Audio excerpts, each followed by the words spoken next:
দিবেন অথবা 2 বছর, কিন্তু ইসলামের মৌলিক শিক্ষাটা যদি 1 বছরে পেয়ে যায় এই ছেলে বসে আছেন।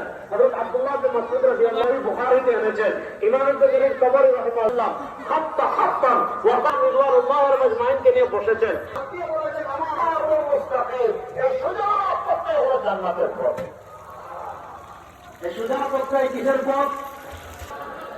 এরপর আল্লাহ নবী সাল্লাল্লাহু আলাইহি ওয়াসাল্লাম ওয়ান শিমারিহি খুতুবা, এত জুলুম, এত শুনেন, তাই ভাইবা গণতন্ত্র দিয়ে অন্ধকার করে রেখেছে, সেকুলারিজম দিয়ে অন্ধকার, গণতন্ত্র এই সব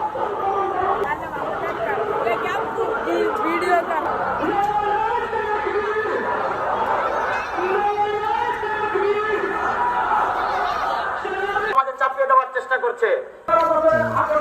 পরিষ্কার করতে হয়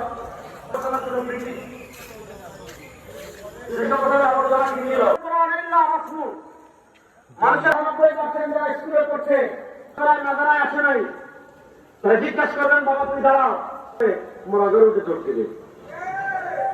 ঠিক না বেটি? শুনেন একটা মাসালা শিখে নেই, কি বলবেন দিব তো মাদ্রাসা ইনশাআল্লাহ। দেখেন আমাদের বাংলাদেশের সবচেয়ে বড় কোথায় জানেন?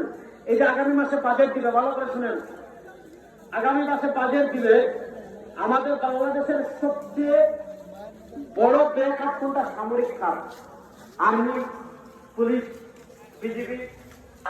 যে কথা বলছিলাম এখন তারা ষড়যন্ত্র বলেন। আমাদের বাতি আমাদের বাতি এত খাইলে বাঁচবি। পারবেন না, শয়তানের অন্ধকার কারণ নিয়ে দূর করতে পারবেন না। আমি তোমাদেরকে দিয়েছি কোরআন, এই কোরআন হলো আলো চলবে, কোরআনের পথ দেখে তাদেরকে জান্নাতে নিয়ে যাবে।